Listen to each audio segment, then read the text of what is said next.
hustlers, road players, tournament champions. Hear the stories, get their advice, learn about their lives. Our host, Joey Ryan, brings you an inside look at the professional pool player. You're listening to the Pool Player Podcast, brought to you by Pool Scene 365.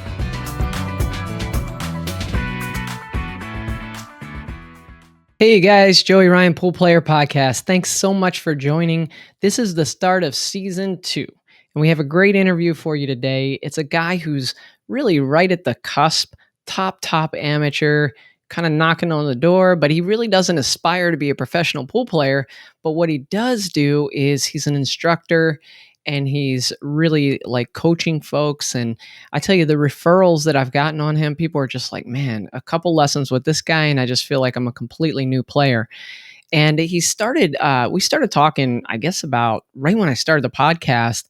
He was very supportive of what I was doing. I was just really impressed with his demeanor, his attitude, and, just seems like a great positive guy and somebody I wanted to promote for the sport of pool. So I think you guys are going to enjoy this one. It's Tanner Pruess from South Dakota. Now, before we get to that, I just want to mention a few things. Again, this is the start of season 2. I have an amazing season for you. Some great interviews lined up. You guys are going to love it. Some big names. I'm going to tease them out over the next couple weeks, and I think you guys are going to be really excited. But thanks for all you do. Share if you don't mind, like it, subscribe, and if you want to support what I'm doing, then go to the Patreon. Where is it? Right up there, and go to search Pool Player Podcast on Patreon, and you can subscribe to support me on Patreon. I have something planned for that I think is going to be really neat, a way for you to get special access to some of these interviews, maybe ahead of time or in a live fashion. So I'm working on that. So stay tuned. Anyway, thanks so much for your support. Without further ado, it's Tanner Pruess. Hey, Tanner, thanks so much for joining. How's it going, man? Hey, I'm blessed to be here. Another good day, and good to finally meet you and speak with you.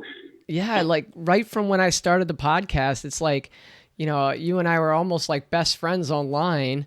We're chatting it up, and we know a lot of the same people because you're in South Dakota. I was from Colorado for a while, lived there. And so I noticed we had so many mutual friends and everything. So it's really cool to connect with you. And I want to find out all about you. So tell us, how did you get started playing pool? Yeah, I just grew up around the game from the very beginning. So I have a grandpa that plays, father plays, and aunt, uncle play. I grew up with a U.S. billiards table, kind of similar to a 7-foot valley pool table in our basement. So from the very beginning, I was always around the game. I can remember in younger years going to state tournaments to watch my dad play and my grandpa play, and just kind of tagging along and just always being around the game. So that's how I got my start. And then after watching it, and I was able to participate in like VNEA junior leagues, and that's kind of where my interest sparked, and just enjoying the competition and the camaraderie with different players from different states, and then even different countries at like VNEA junior nationals was super cool to see, and just really piqued my interest. So kind of a family ordeal, and spun off from there into junior leagues and now adult leagues, and kind of traveling on an amateur level all over the place, wherever it might take me. So you mentioned your family. I'm sure they were a big influence. Did you have any other influences? I mean, I know being from South Dakota, I'm sure, you've been exposed to Shane Van Boning. Tell us any other influences?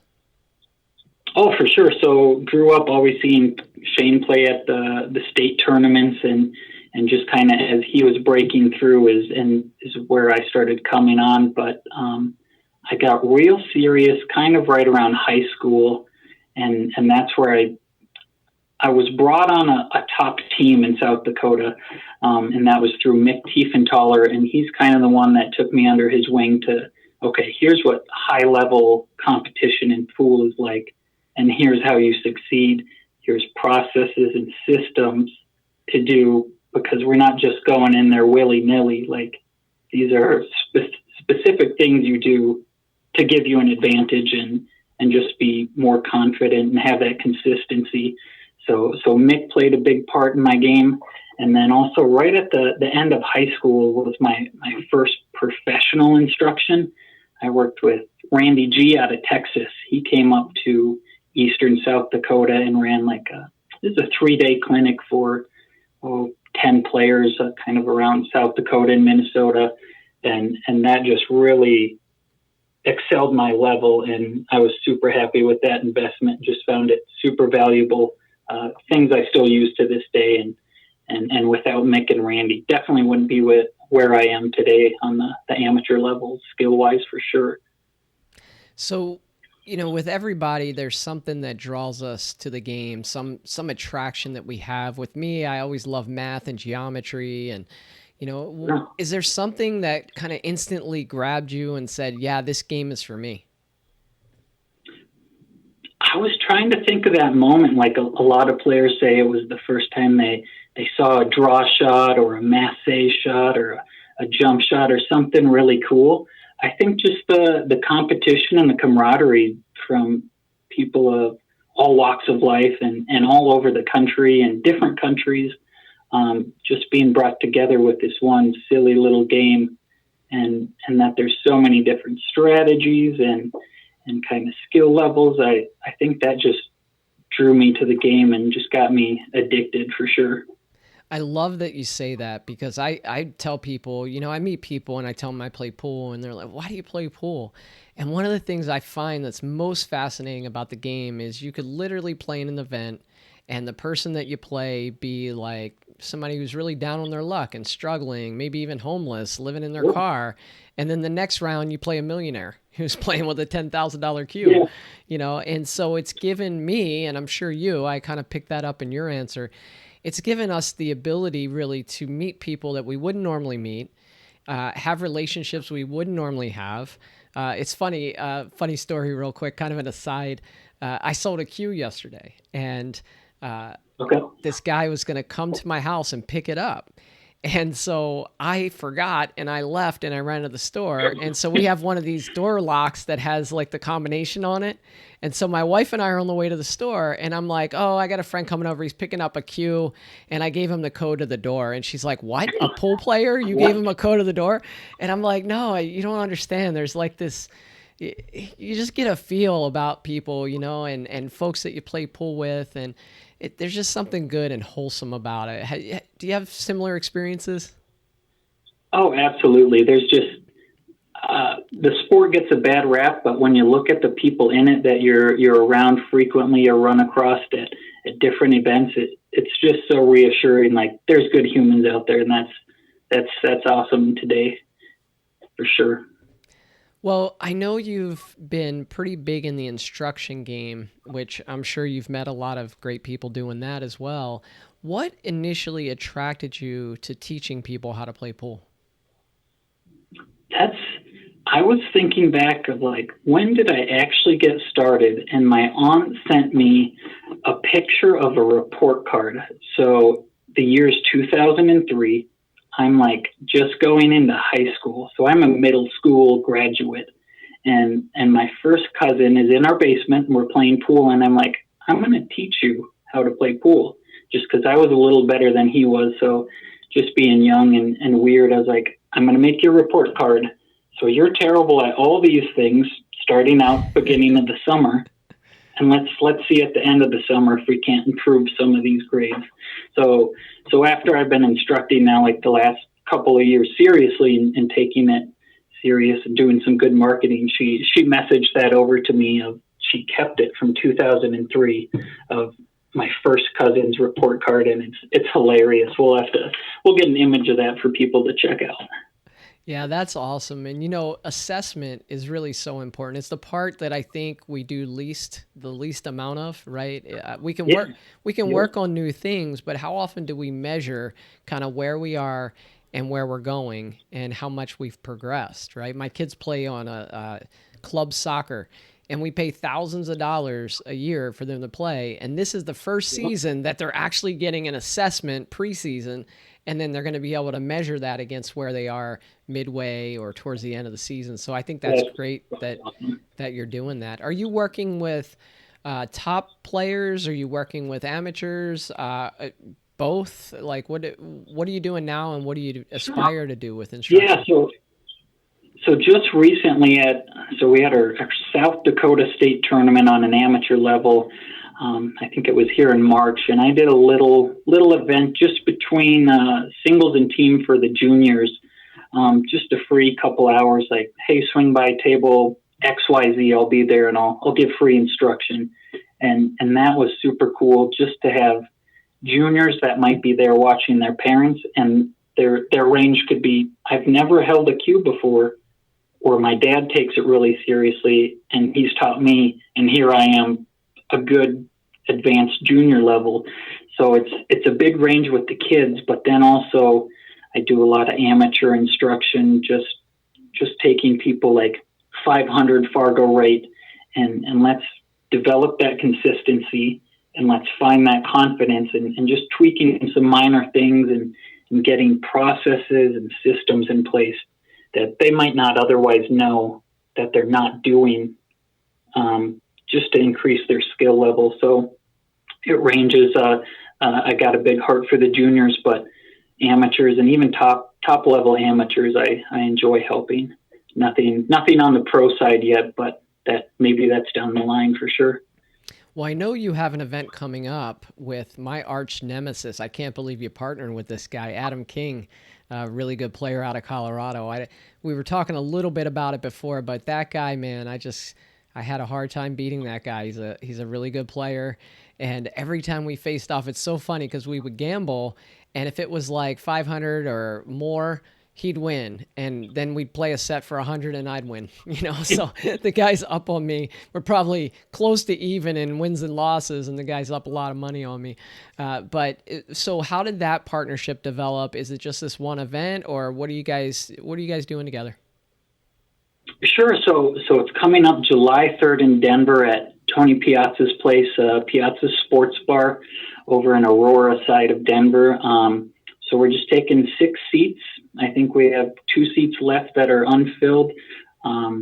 Just going to do a 4-hour amateur clinic and go over like these processes, like shot routine. What are we doing every shot? And how can we find that consistency? Do some minor tweaks, nothing major generally for these types of players, but just jump them up one more level, get that consistency, get that confidence, so that way they can really enjoy the competition more and find those results after focusing on the process.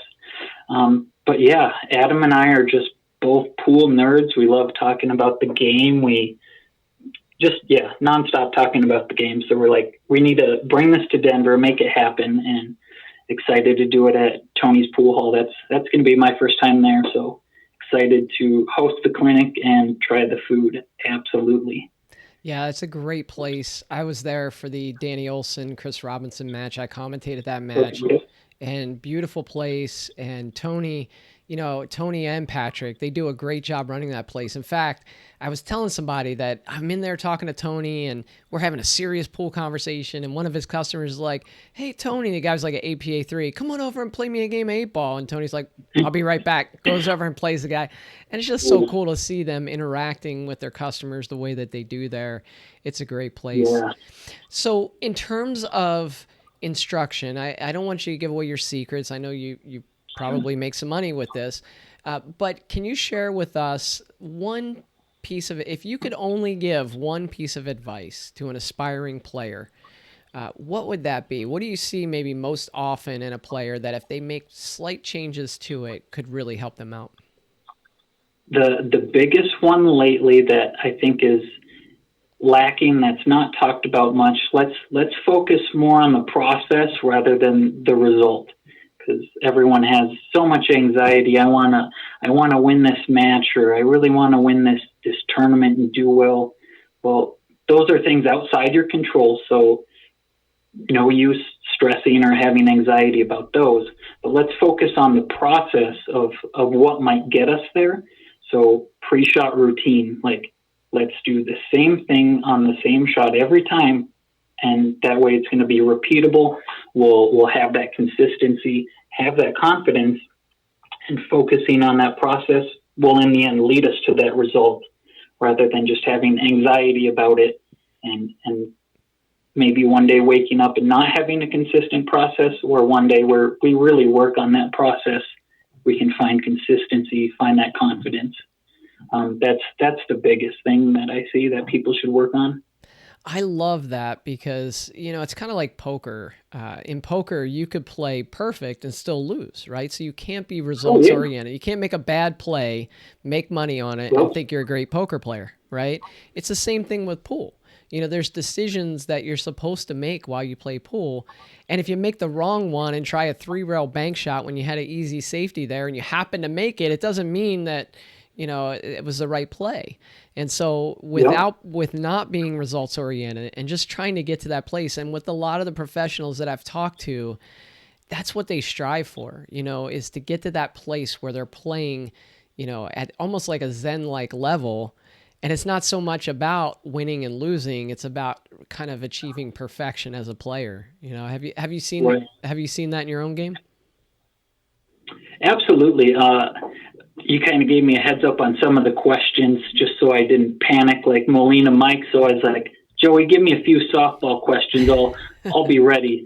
It ties back to my most crushing defeat. And I was thinking it was, so my first year in Vegas at VNEA, going through the regular division in 9-ball, ended up in the finals. And I was like, man, I just want to win this. And it's going to be the coolest thing ever.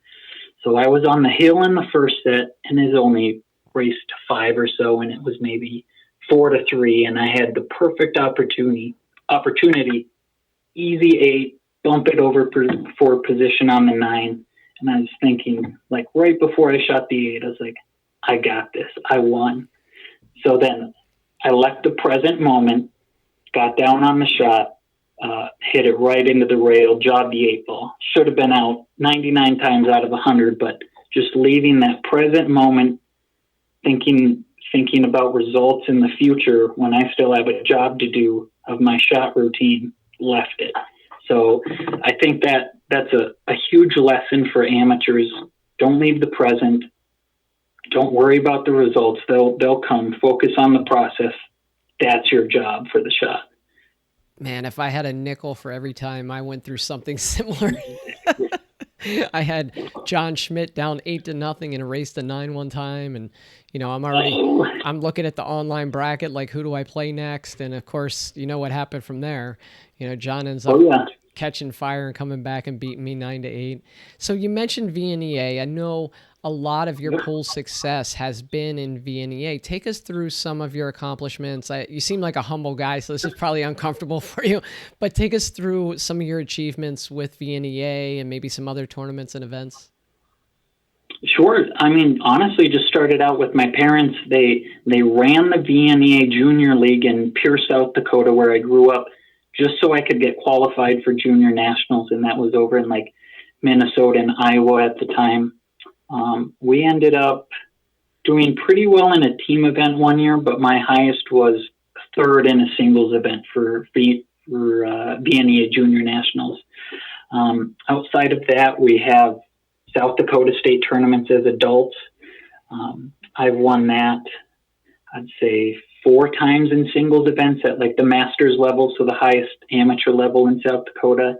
And then just a couple years ago, we won the masters team in 8-ball, which was super cool to do with some great friends and just share that victory together. And then, VNEA Vegas, I held off for a long time. I was like, Vegas, I don't know if my wife and I would really like enjoy that sort of thing. But then I was like, no, it's time to go and like really test my skills against some high level amateurs and people from different countries. And that's just always appealing. So we went to Vegas. Outside of the pool tournament, loved it. We're big fans of food and just hanging by the pool, nice weather.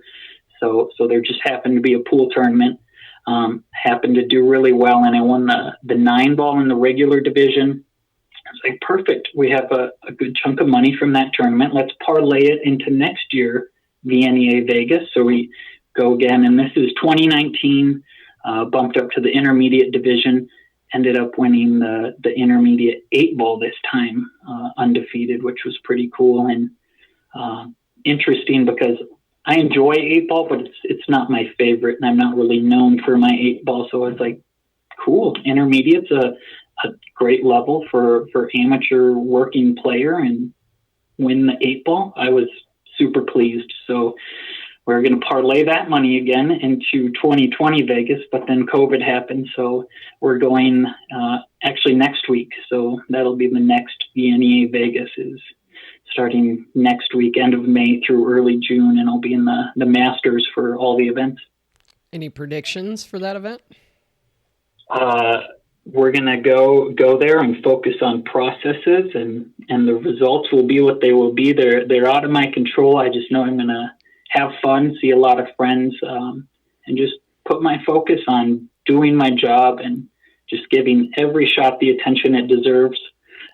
Another piece of advice that a lot of amateurs forget, if you're down on a shot and you have that little voice in your head that's like, I feel funny, and then you combat it with, now it's an easy shot, I can make it, and then you miss, just stand up. You'll make way more shots, you'll win more matches, more tournaments. Just listen to that initial voice. If you're not comfortable, stand back up. Yeah, that voice always knows. It's funny, I tried to trick you there because you did all this talking about process over results, and then I tried to get you to predict how you were going to do. You about got me. But no, I mean, it's so uncanny how that voice happens, right? You're down, you're running out of rack of 9-ball or 10-ball. Everything feels great in the world. And you roll up on a shot that you've made thousands of times, and something in your head's like, I think I might miss this ball. And then, like you said, you reassure yourself, oh, now I've made this ball thousands of times, and then boom, you shoot it right in the rail. I don't know why that happens, and I can't explain it, but you're so right. Like, if you take the time, and you look ridiculous sometimes, because it's an easy shot, and you stand up, and you walk around the table, but you'd much rather make the ball, and keep on going. It's crazy how often that happens. I'm curious, who are some of your favorite players to watch? That's a good one. So just being from South Dakota, I grew up, watching Shane. Dick Spitzer is a high-level amateur that used to play in South Dakota, had success on Pro Tour and VNEA Vegas as an amateur as well.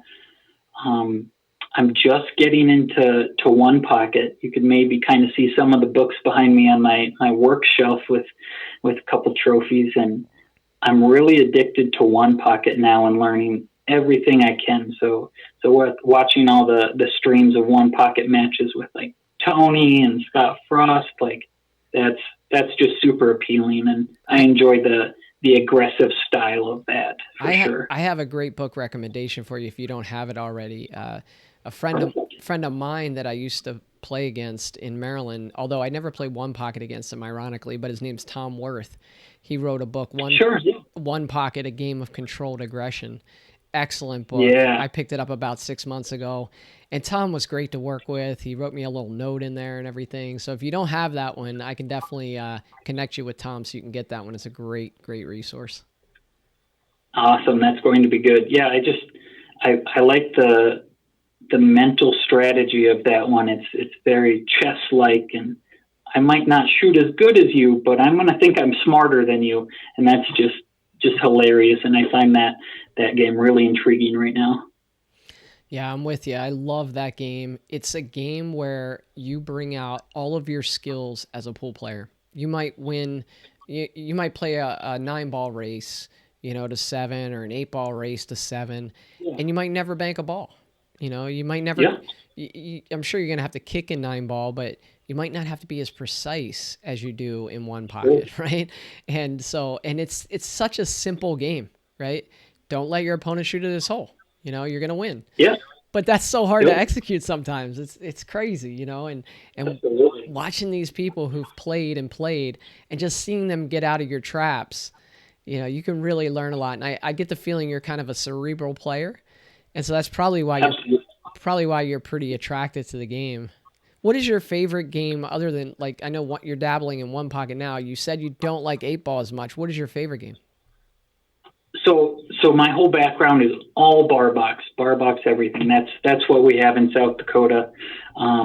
Big fan of any rotation game on a bar table. I just think that's requires a little more pinpoint position. You have to run out, and you're not going to be on like plan G and 8-ball and still get out the wrong way. So 9-ball is probably my game on the bar box, but 10-ball's right up there as well.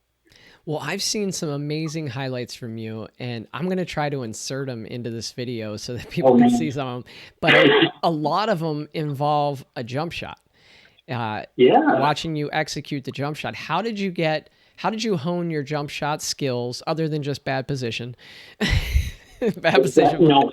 How did you hone your jump shot skills? What jump cue do you use? And maybe a little piece of advice to those folks out there that are trying to jump balls.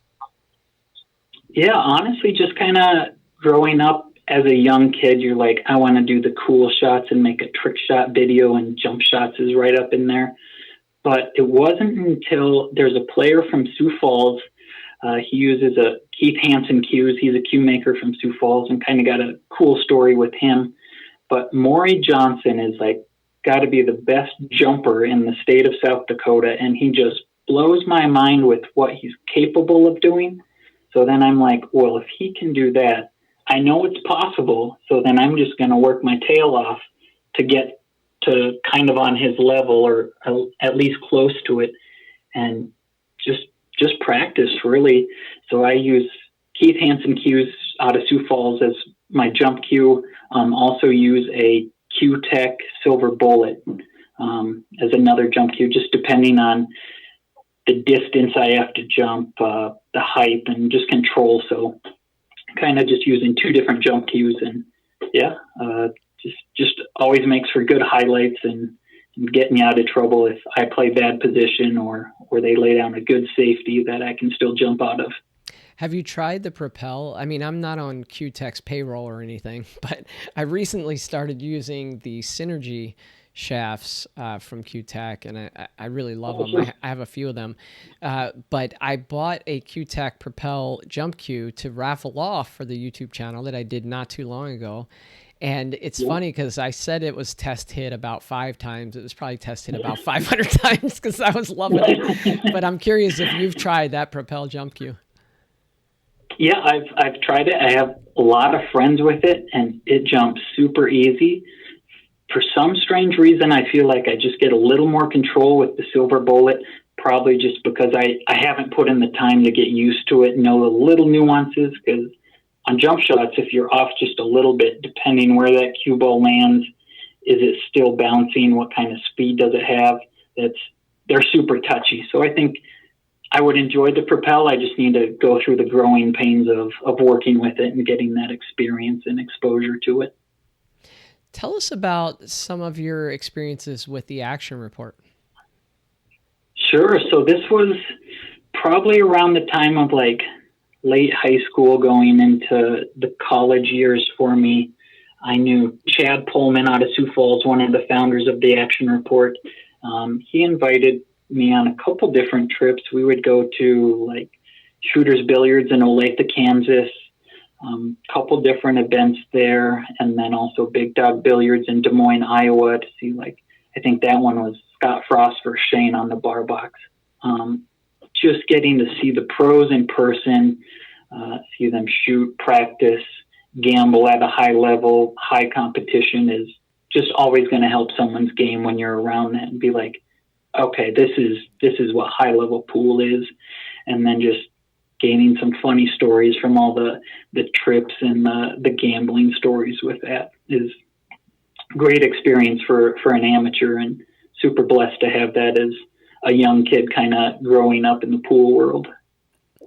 So you mentioned stories, and I know you're kind of on the spot here, but do you have any funny or interesting stories from your time playing pool? I mean, I think back, if somebody were to ask me that, I probably have 100 of them, but it's hard to recall them right at any given time. Yeah. There was one interesting one where a fight broke out in a pool hall in Baltimore when I was in there. And, this guy knocked the guy out, broke his leg, and this skinny little guy, about 150 pounds, jumps up and starts giving him a 10 count. Things like that, just happen sometimes. I'm just curious if you have any funny stories to share. It's unpool related in the story itself. So Chad Pullman, one of the founders of TAR, he's 6'4", 420 pounds. He's a man larger than life. Big boy. So me and him, we're traveling from Sioux Falls. We leave in the middle of the night to go to Shooters. And so we go all the way through the night. We get to Olathe like 6 a.m. And he just has a funny way with people. Nicest guy ever. We roll into the hotel and like have our stuff. And he goes up to the front desk. He's like, "Hey, sweetheart, what time's breakfast?" Or like, "What do you do for breakfast at the hotel?" And she's like, "Oh, you're just in time. In 10 minutes, we'll set out some trays of donuts and breakfasty things like that." And he's perfect. He's like, "Well, we'll hang around the 10 minutes. Mind you, he's 6'4", 400 some pounds. We wait the 10 minutes. She brings out 2 beautiful trays of donuts. He grabs both trays. We head to the hotel room and he finishes all the donuts. And I was like, "Are you kidding me? That was breakfast." No way. He's like, "Yep, I think we'll do something for lunch in a little bit." So that was just mind blowing and hilarious. That's funny. So Tanner, tell me what you like to do when you're not shooting pool. Sure. So married to my wife, Brittany. She's a great support for my pool career as an amateur, but outside of that, so we live in Rapid City, South Dakota, the Black Hills. We enjoy a lot of like hiking and outdoorsy things like that, do a little camping, do a lot of cooking together, and then also going to restaurants. We're a big fan of food. So just kind of anything outdoorsy and food related, we're in for sure. And then we're both artists actually.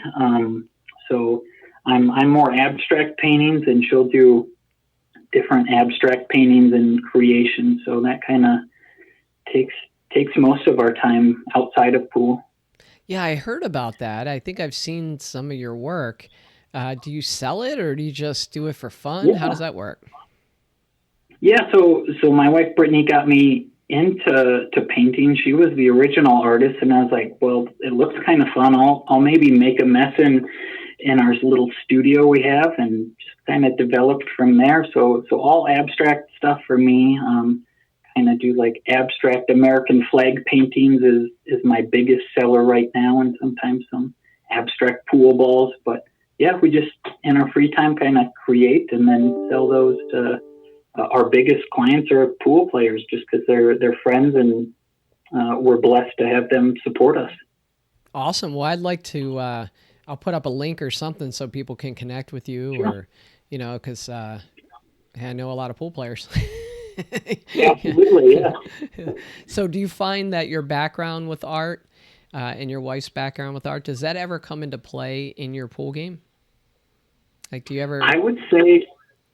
Yeah, just kind of the creative aspect. Like, there's numerous solutions for every shot. Like, okay, you make it, and then what's your creative solution to get shape or play a safety? But just ties back to that process, the thing we do every shot. But then you get some freedom of, okay, what's my creative solution to get there in the end? And yeah, that's just super appealing. Just Pool is a beautiful game. So we talked about your VNEA success, your success out in Vegas. Where would you like to go with pool? Is there a particular event or, a way that you could challenge yourself, maybe to take it to the next level? Have you given that some thought? Sure. I mean, coming up next week, the Masters division in VNEA Vegas is going to be like a who's who of top amateur pool players. Like Tony Piazza is going to be there playing in the Masters. The whole like Minnesota Masters crew is coming over. It's even though there's not a lot of foreign countries coming just with the travel restrictions. It's a who's who of top amateur pools. So I think that's pretty much about as far as I'm going to go. I enjoy my job. I like the stability, but now I'm ready to put more focus on the pool instruction side of things. Just start doing more events like in Denver. Also have an event in the summer coming up in Boise, Idaho. So a little more focus on instruction. I think I'm good where I'm at on the amateur competition level. So what are your favorite, do you have any favorite like professional events right now, even though we've had the pandemic, we're coming off of Matchroom's World Cup of Pool. I don't know if you caught that, but Yeah. I thought that was incredible.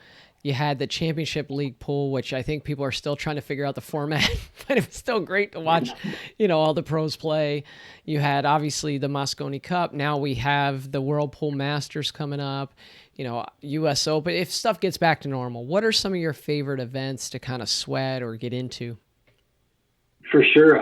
Just have to give Emily credit with Matchroom. Anything Matchroom they're doing lately is just top notch. Provides great entertainment for everyone in person or streaming. Just the drama of all those matches and bringing all the high quality pros together is just awesome that we can watch that or be in attendance.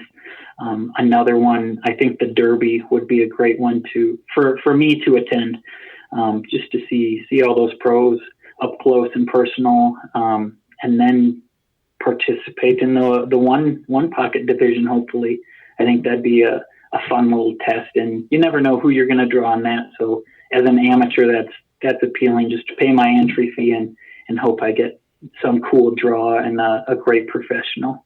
So let's talk a little bit about the Mosconi Cup. Are you a fan of watching that event? Love that. I wouldn't change a thing about the format, nothing. The short races, that's where the drama is going to come from. It's 9 ball. That's a dramatic game. Like, that's perfect. That's what the viewer wants. That's what we sweat, and that's where the entertainment comes from.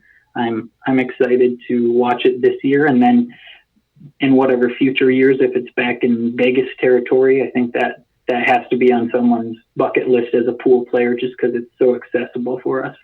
So I have a theory about why, obviously the U.S. lost this year, won the 2 years prior, and then had a losing streak for a while.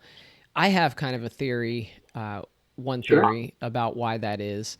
But do you have any theories as to why kind of the Europeans in some ways have surpassed the U.S. in terms of that particular event? Yeah, I mean, kind of going back to the process over the result, they're super clear about their process. We do it every shot, and they just work their tails off, and it's very regimented. They have coaches, which I think is valuable, just because I see that in players. If you have a coach pushing you and explaining things, it's a very European thing right now, and I think America's starting to catch on.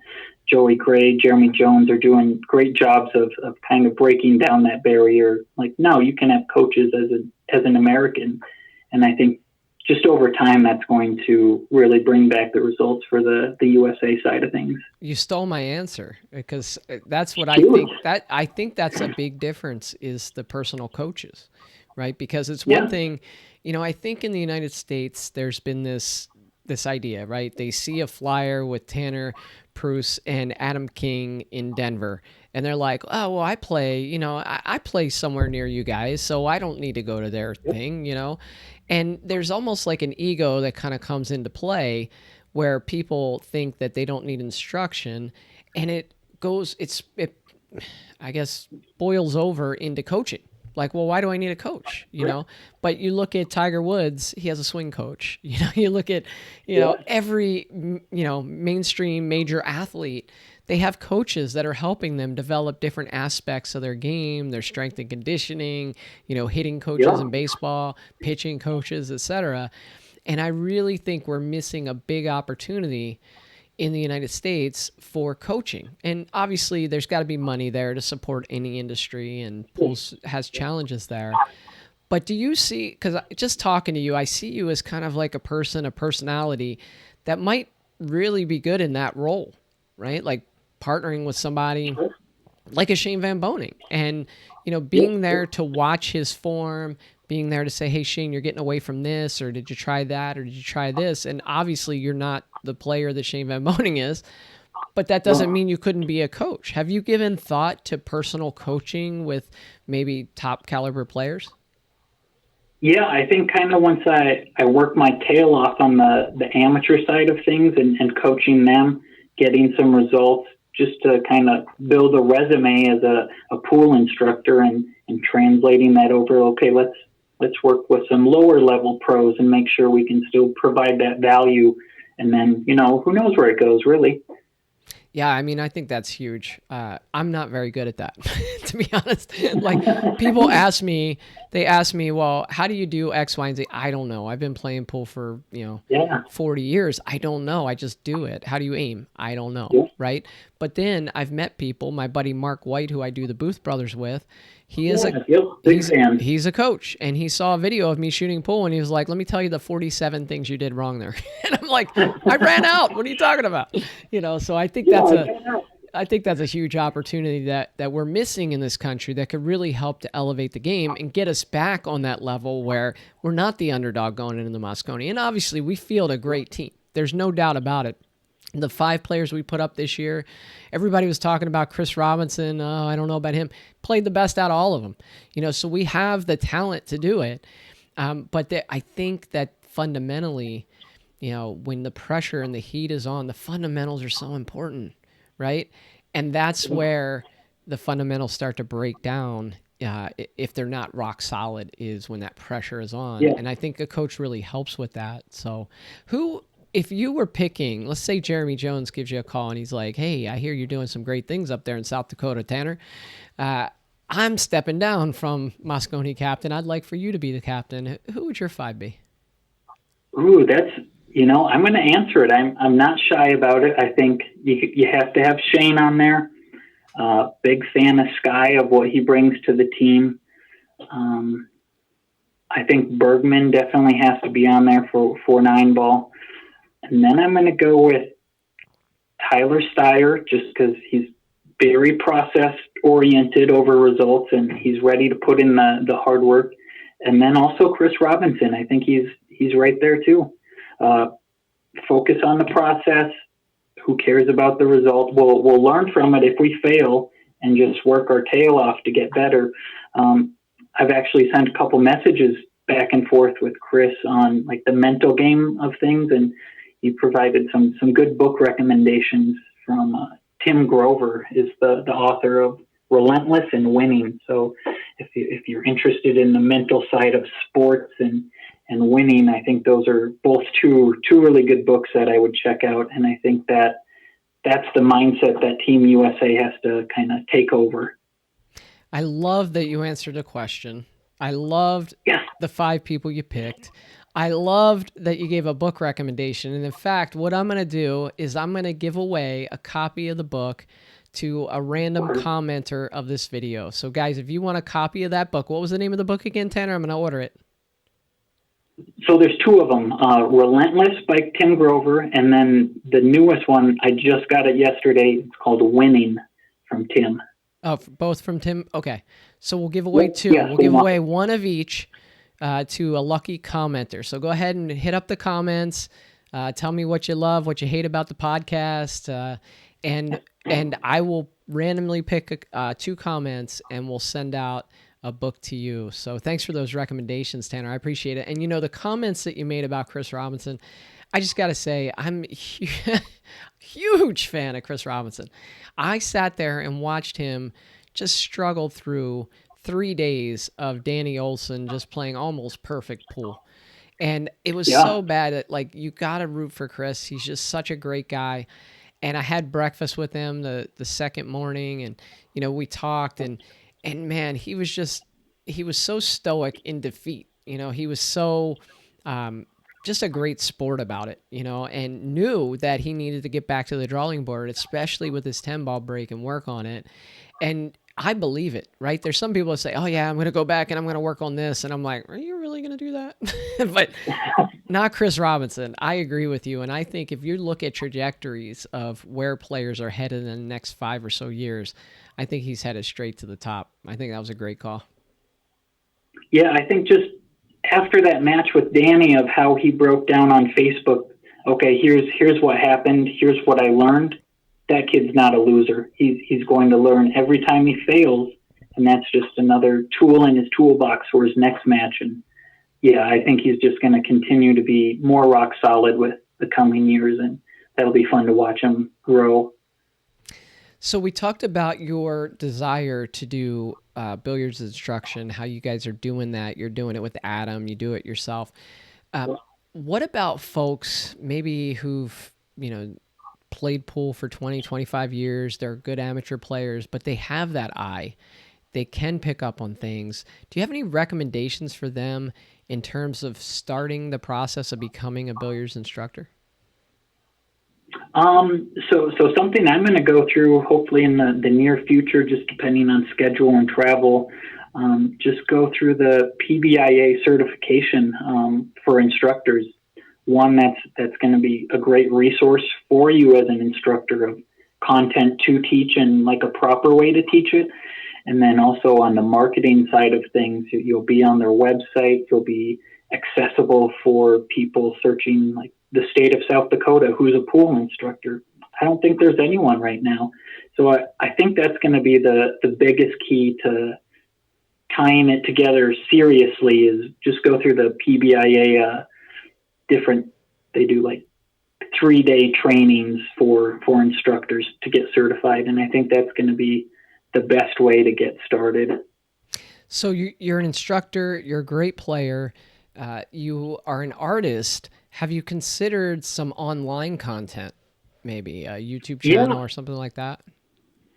Yeah, I think just finding a good venue to record in uninterrupted is going to be key. But yeah, definitely, since I enjoy the mental side of the game and that's easily communicated over the internet, I think developing some kind of course or curriculum for that is definitely one of my next steps, just because if I can't get to Denver as much as I would like, I can say, hey, here's my online course you can get through, just to kind of tide you over until maybe my next trip, or maybe there's opportunities for someone I would never see in person. Hey, I can still help you and work with your game online.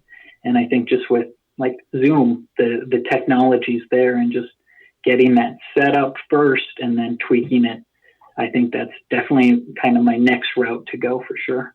Well, if you need any help with that, let me know. Obviously, I've had to learn a lot to start this podcast, and I've met some great people along the way. Lil Chris, who does a YouTube channel, I think he's got over 60,000 subscribers, and he puts out videos. And it's funny because you can watch a stop shot video from Dr. Dave, from Lil Chris, from Carl Boys, all these guys, Niels.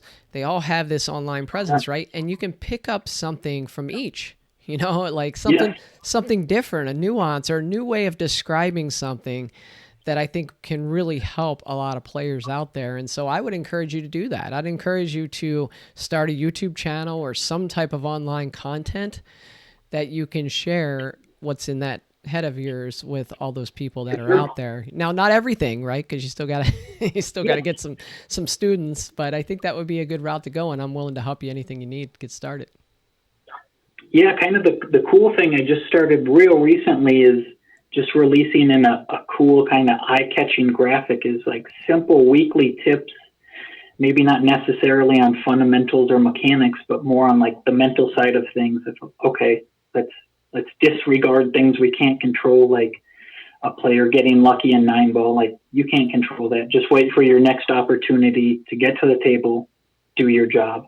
And just sharing those type of tips on Facebook has been good marketing for me, and then also helping me as an instructor to communicate those ideas well and concisely has been great.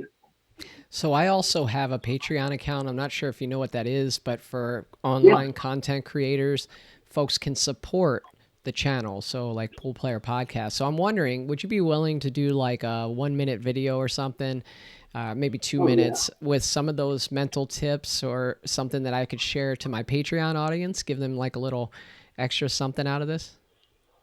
Absolutely. Yeah. Anytime we can provide some value, help you along the way, I'm in 1,000%. So Tanner, do you have any sponsors or maybe just people you want to thank for their support along the way? Sure. Absolutely. My wife and parents, just always supporting the different adventures I go on. And if they're traveling with me, like they'll go get the scorecard while I can go to the table first and find my break. And that's just super helpful in any sort of competition.